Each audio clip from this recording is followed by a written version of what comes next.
Kan jy dit hoor, soos die branders breek van Victoria Bay tot in Gouritsmond? Kan jy dit sien soos die son opkom en skyn oor die Ou Tenikwa berge? Beleef jy dit? Die tuinroete, 'n plek waar God regeer. Mense wat 'n verskil maak met geloof, liefde en hoop. 'n Streek wat God ken, mense liefhet en hulle wêreld vernuwe. Habakuk 2 vers 14 sê, die aarde sal gevul word met die kennis van die heerlikheid van die Here, soos die waters die seebodem bedek. Welkom by Doxadeo Tuinroete.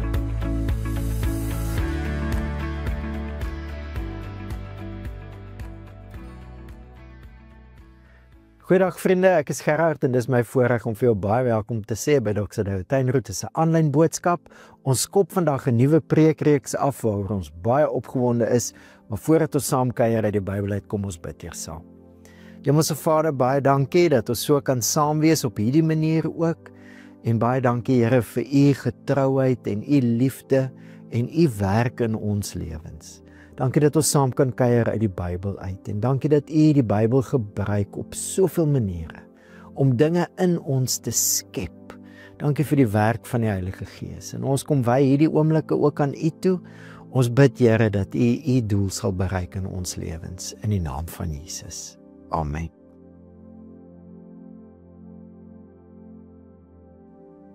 So ons begin met 'n baie belangrike tema hierdie week. Ons gaan 3 weke saam kuier en hierdie tema is so belangrik in ons lewens. Onthou ons jaartema His Glory, Our Story, en die storie van ons lewens is hierdie baie belangrik. Ek wil net illustreer hoe belangrik dit is. Ons kom nou uit 'n reeks uit oor die huwelik en ons almal weet die huwelik is baie belangrik. Soos Hebreërs 13 sê, die huwelik moet in alle opsigte eerbaar gehou word. Eerbaar van hoë waarde. En dit is so. Die huwelik is 'n kernbelangrike ding in ons samelewings. Maar die 2 grootste leiers in ons geloof was nie getroud nie. Dink bietjie daaroor. Jesus en Paulus. Met ander woorde, jy kan vreugdevol en sinvol leef vir God se koninkryk sonder om getroud te wees. Maar jy kan nie sonder hierdie tema nie. Hierdie ding waaroor ons gaan gesels in hierdie reeks. Iets wat ons sien in beide Jesus en in Paulus se lewe. Die tema van vriendskap. Vriendskap is so belangrik in ons lewens. En tog lyk dit vir my asof dit nie iets is waaroor ons baie direk praat nie. Is asof ons dit amper as vanselfsprekend aanvaar. Kan ek jou uitnooi vir 'n oomblik te dink aan die invloed wat vriendskap al in jou lewe gehad het. Dis die vriende wat jy miskien ander vriende ontmoet het. Dis die vriende wat jy miskien besluite geneem het rondom 'n loopbaan. Dis miskien die vriende wat jy passies in jou lewe ontdek het, dinge van jouself ontdek het. Dis miskien deur 'n vriend wat jy voorgestel is aan jou man of jou vrou. Dis miskien die vriende wat jy wonderlike dinge beleef het in die lewe wat jy andersins nie sou nie. Natuurlik is daar ook ander illustrasies of ander stories wat ons kan vertel, né? Vriendskappe wat nie 'n positiewe invloed op ons lewens gehad het nie, maar dit onderstreep die punt, die belangrikheid van vriendskappe in my en in jou lewe. En tog is dit iets wat dit vir my lyk asof ons nie baie daaroor praat nie. As ek nou dink aan die wêreld waarin ons lewe, kan ek aan baie boeke dink oor hoe om 'n beter leier te wees, hoe om 'n beter huweliksmaat te wees, hoe om 'n beter ouer te wees, hoe om beter finansiële besluite te neem. Maar ek dink ek het al een keer 'n boek gesien oor hoe om 'n beter vriend te wees. Selfs in die kerk. Is dit asof dit nie so 'n belangrike tema is nie. As ek nou moet dink aan die Bybelstudies of die preekreekse of selfs die gesprekke wat in kerkomgewings gebeur. Vriendskap is nie so 'n belangrike tema nie. Ek onthou baie jare terug moes ek 'n diens, die verwelkoming doen, diens wat hier in die stadsaal gehou is in Mosselbaai, en 'n baie bekende prediker die aand gepreek daar, en ek groet toe nou maar soos ek altyd groet, goeienaand vriende, baie welkom, en toe die prediker begin preek, toe sê hy wil net sê, ons is meer as vriende. Ons is broers en susters. En toe dink ek, ja, dis waar, Maar is asof die woordjie vriend en vriendskap nie die gewig dra in kerkomgewings nie. As ek moet terugdink aan hoe ek groot geword het, dan die enigste dinge wat ek kan onthou wat oor vriendskap gesê is jy moet pas op wat se vriende jy kies, né? My ma het gesê aan jou vriende sal jy geken word. En toe ek nou so 'n cheeky tiener was, toe sê ek vir haar eendag, ja, Jesus was 'n vriend van die sondaars. Maar is asof ek kan nie onthou nie, dat ek ooit 'n boodskap gehoor het oor die kosbaarheid van vriendskap. Die gawe wat God vir ons gee. En hoe jy dit groei. Hoe jy groei in vriendskap. So vriende, dis waaroor ons in hierdie reeks gaan saamkuier. Want ons lewens aan die een kant en die Bybel aan die ander kant sê vir ons, vriendskap is baie belangrik. En as ek dink aan die Bybel, dan gaan my gedagtes eers na Spreuke toe. Spreuke is 'n wysheidsboek. Een van die 3 wysheidsboeke in die Ou Testament. Spreuke, 'n Prediker en Job. Job net in 'n storievorm wil wysheid aan ons deel. Een van die mooi spreuke oor vriendskap is Spreuke 27 vers 9. Olie en reukwerk verbly die hart. Net so die aangenaamheid van 'n vriend van wie welgemeende raad. En natuurlik moet jy die spreuk verstaan in die wêreld waar dit ontstaan het. Dis hoe dit met alle spreuke werk, spreekwoorde ook. Ek onthou dit nooit vir my sin gemaak as hulle gesê het jy moenie die baba saam met die badwater uitgooi nie, want al bad wat ek geken het is waar die water deur daai gaatjies uitloop. En dan kan nie 'n babatjie daar, maar nou ja, die spreekwoord het ontstaan in 'n wêreld waar die water nog uitgegooi is en jy moenie die goeie saam met die slegte uitgooi nie, die baba saam met die badwater. Net so moet ons ontdek wat het hierdie spreek in hierdie wêreld beteken. Olie en reukwerk was kosbare kommoditeite. Jy onthou die storie van die vrou wat Jesus gesalf het met die albaste fles vol kosbare olie. Dis wat dit was iets van hoë waarde. Olie en reukwerk is gebruik op allerlei maniere en dit het op allerlei maniere mense se lewens verryk. Van medisyne af tot higiëne, tot kos maak, tot selfs aanbidding. Op allerlei maniere was olie en reukwerk baie kosbaar. As mense in daai wêreld aan olie en reukwerk gedink het dit sommer hulle harte bly gemaak. En nou sê die spreek, so is vriendskap, 'n vriend. En natuurlik is dit nogal 'n groot ding om hieroor te dink dat dit juis in Spreuke is waar vriendskap die meeste beklemtoon word. Een van die wysheidsboeke, wat is die storie agter dit? Die storie agter dit is God het alles geskep in en deur wysheid. En as jy wysheid kan ontdek, kan jy 'n lewe leef in harmonie met hoe God alles geskep het. Jy kan 'n goeie lewe leef. Dis die uitnodiging van wysheid. Dis nogal hoe die boek Spreuke aan mekaar gesit is ook. Die eerste 9 hoofstukke beklemtoon die belangrikheid van wysheid. Vergelyk nogal wysheid met dwaasheid en dan verpersonifiseer dit albei. Dwaasheid is soos 'n slegte vrou wat jou wil verlei. My maat, as jy haar gaan volg, dan gaan jou lewe uitloop op verwoesting en vernietiging. En teenoor daai is daar Lady Wisdom, wysheid wat jou uitnooi. En die uitnodiging is vir almal. Maak nie saak, wysheid is nie 'n IQ ding nie, dis nie 'n stand in die lewe ding of jy ryk of arm is nie. Die uitnodiging is oop. Jy kan wysheid ontdek. Dis God se gawe.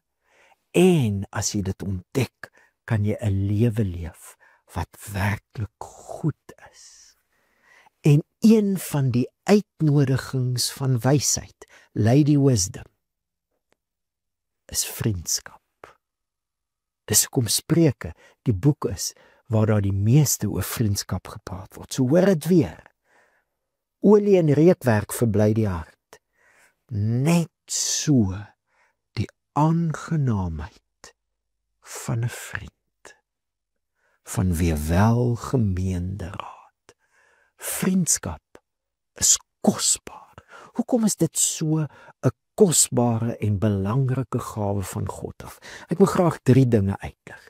Die eerste ding is, van die begin af was menswees nie bedoel om alleen te wees nie. Ons lees dit al in Genesis 2, né? Die Here God het gesê, dit is nie goed dat die mense alleen is nie. En toe maak hy mos 'n maat wat by hom pas, man en vrou. Dit beteken nie almal moet trou nie. Vriende, Jesus het al gesê, van geboorte af is daar party mense wat nie gemaak is om te trou nie. Party mense is deur die lewe so gemaak om nie te trou nie. Party mense het hulle self so gemaak ter wille van die koninkryk om nie te trou nie. Beide Jesus en Paulus beklemtoon nogal die gawe van enkellopend wees. Beide van hulle het vol lewens gelewe, vol vir God se koninkryk. Hulle was nie getroud nie, maar vriendskap was deel van hulle lewens. En ek dink dis die eerste ding wat ons moet hoor. Ons is nie bedoel om alleen te wees nie. En dis hoekom vriendskap so 'n belangrike deel van ons lewens uitmaak. Spreuke 18 vers 24 sê, 'n man met baie vriende word geruïneer. Maar dis nou vriende in aanhalingstekens. Jy kry dit nogal dwars deur Spreuke. 'n Ryk man het baie vriende. 'n Arme man het nie vriende nie. Sy vriende los hom. Ons almal ken sulke vriende, aanhalingstekens. Maar dan sê Spreuke, maar daar is 'n geliefde vriend wat nader is as 'n broer. Vriende, in ons wêreld, dink ek, hierdie is een van die belangrikste boodskappe. As ons sien hoe eensaamheid toeneem, al het mense al hoe meer maniere om connected te leef, is mense al hoe meer eensaam. As ons sien hoe ons wêreld soveel klem sit op individualisme en op jou prestasie as individu. Ek het niemand nodig nie, ek is onafhanklik. Waar ons wêreld dit so beklemtoon, sukkel ons as mense en ons mensdom. Daar's al hoe meer depressie, daar's al hoe meer geestes ongesondhede, daar's al hoe meer eensaamheid. Ek wil nie eens sê die goed wat al hoe meer is nie. Maar dit maak vriendskap nog meer belangrik in ons wêreld. Een spreker het so goed gesê, friendship is the ultimate biohack. Daar's soveel goed in ons wêreld wat aan die een kant kan lei tot menswees soos dit nie bedoel was nie. Verslawing is besig om toe te neem. Maar as jy vriendskap in daai equation kan ingooi, kan deel maak, dan kan dit mense soveel help om in 'n ander koers in te gaan met hulle lewens. Een van die ander wysheidsboeke sê, as een mens val, Prediker 4 vers 10, as een mens val, kan sy vriend hom ophelp.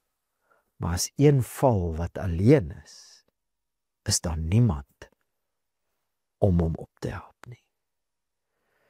In ons wêreld is vriendskap so belangrik, want menswees is nie bedoel om alleen te wees nie.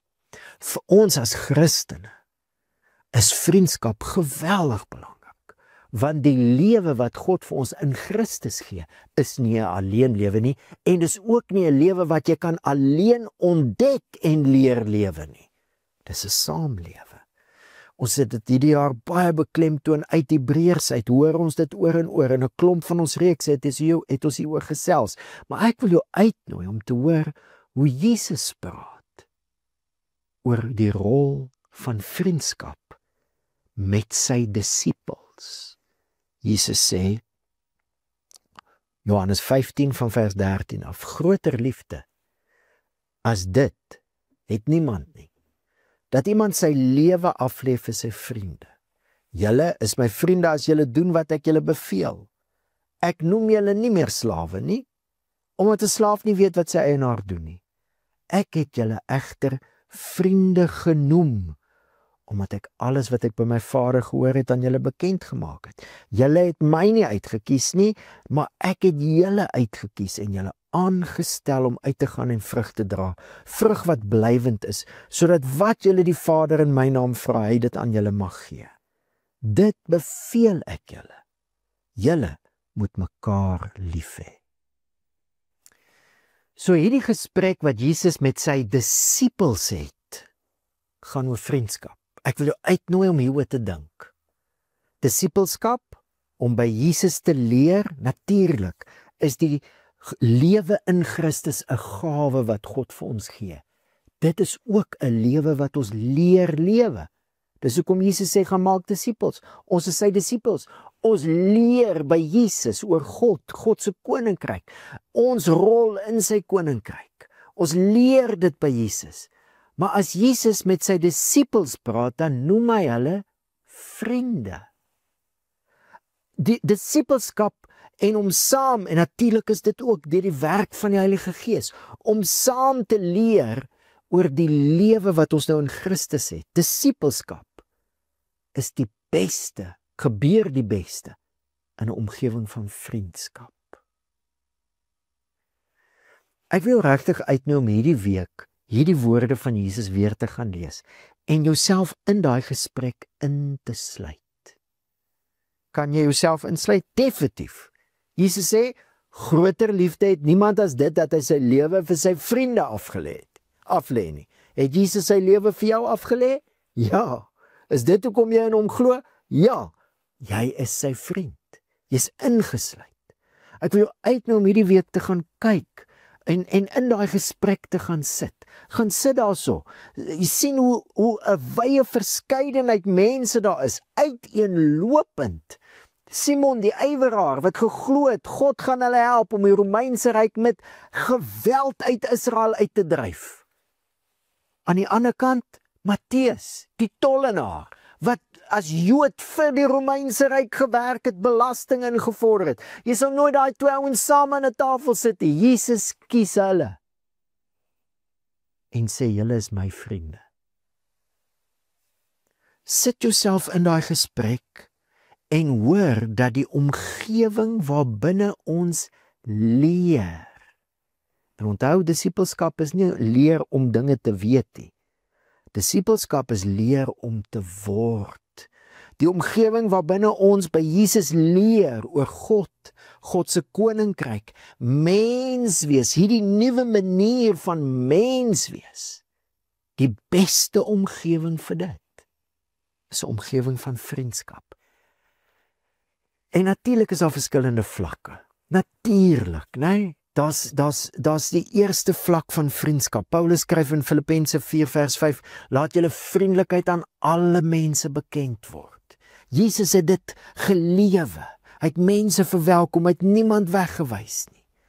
Maar hy het ook vriendskap na 'n dieper vlak toe gevat. Hierdie mense weet dit, selfs daar waar ons verskil. Hierso is iemand in ons terme soos 'n EFF en 'n AWB, saam, verskil uiteenlopend, maar ons kan leer om mekaar te respekteer. Ons kan selfs leer om committed te wees aan mekaar. Jesus vat sy vriende, dis natuurlik nie met almal wat jy op so 'n vlak vriendskap kan hê nie. We walk with many, we journey with few.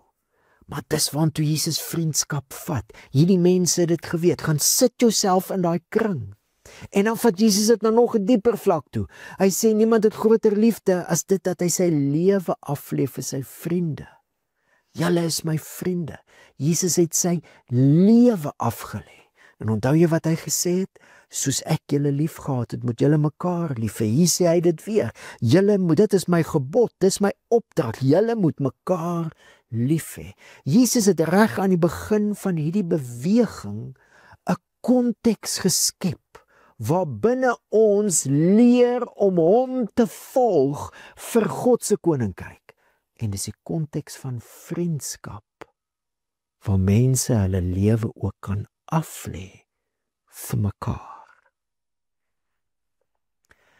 Ek wil jou uitnooi om hieroor te dink. Vriendskap is belangrik, nie net omdat dit is hoe God die mens gemaak het om nie alleen te wees nie, Maar vir ons wat in Jesus glo, dit is hoe ons Jesus volg en word soos hy, saam met ander mense, as vriende.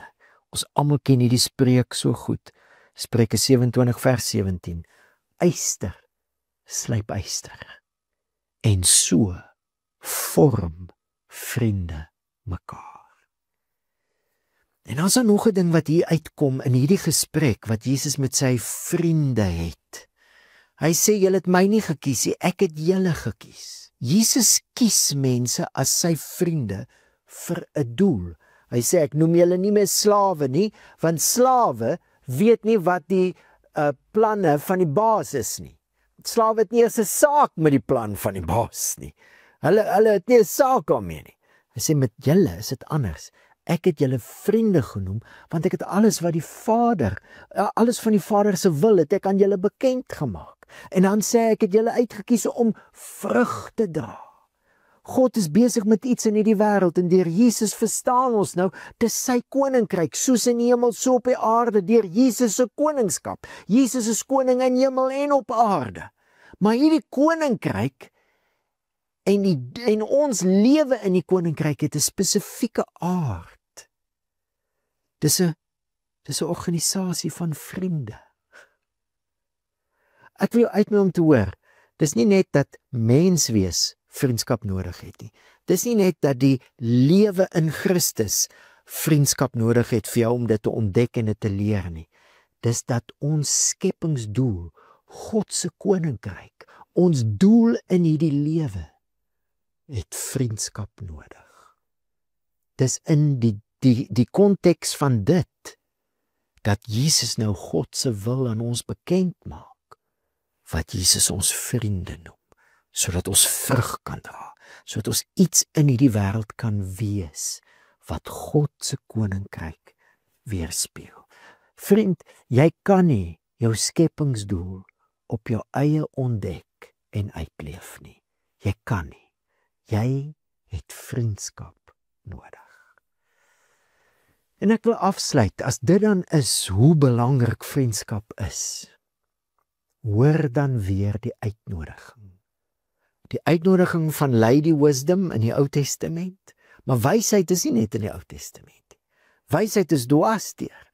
In die Nuwe Testament is wysheid 'n geweldige belangrike tema. Paulus skryf in 1 Korintiërs 1, hy sê, deur hom is julle in Christus Jesus wat vir ons geword het, wysheid uit God. Met ander woorde, om Jesus te kies, is om 'n lewe van wysheid te kies. En die uitnodiging van wysheid is ook vriendskap. Ek wil jou uitnooi om nie meer vriendskap te sien as iets by the way nie, maar as een van die kosbaarste geskenke wat God vir jou gee, sodat jy nie alleen is nie, sodat jy die lewe in Christus kan ontdek en leer lewe, en sodat jy jou skepingsdoel kan vervul vir God se koninkryk. Jy het vriendskap nodig. En daarom gaan ons in die weke wat kom meer intentioneel kyk, want dis baie keer ons werk met vriendskap. Ek het die ou ontmoet en daar het ons goeie pelle geraak. Kan jy glo, so toevallig? Ja, dit kan toevallig begin, maar sonder intentionaliteit gaan jou vriendskap nie word wat dit kan wees nie, en gaan jy eintlik uitmis, want jy het vriendskap nodig. Ons gaan praat oor hoe groei ek vriendskap, hierdie kosbare gawe wat God vir my gegee het.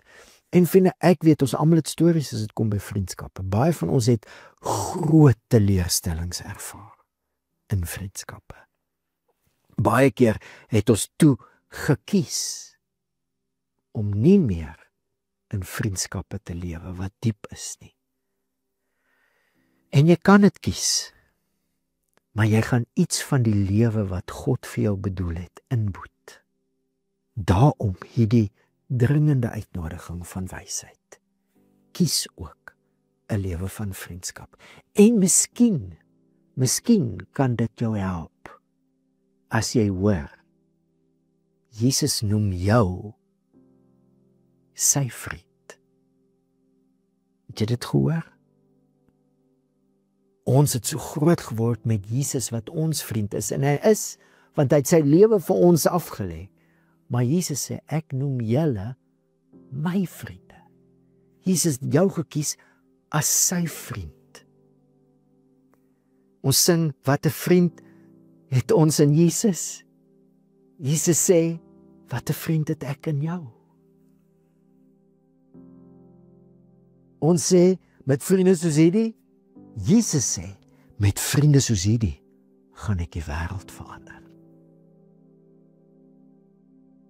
Ek wil jou uitnooi om hierdie week te gaan dink daaroor, dat Jesus jou gekies het as sy vriend. En miskien kan dit jou help, as Jesus soveel waarde aan jou vriendskap heg, dat hy jou kies as sy vriend. Miskien kan dit jou help om te besef, ek kan ook 'n vriend vir ander mense wees. En Jesus het ook ander mense gekies om vir my vriende te wees, sodat ons saam kan wees, die lewe in Christus kan leer ken, die lewe wat Jesus opsom met die woorde, julle moet lief hê soos ek lief gehad het, en ons skepingsdoel vrug kan dra vir God se koninkryk. Gaan sit jouself hierdie week in daai kring, want Jesus het jou gekies as sy vriend, en kom ons journey dan vir 'n paar weke met die belangrikheid van vriendskap. Kom ons bid saam. Hemelse Vader, baie dankie dat ons kan gesels oor 'n tema wat eintlik so belangrik is, maar wat ons baie keer so as vanselfsprekend aanvaar. Here Jesus, dankie dat ons in U vriendekring kan wees. Dat U ons gekies het.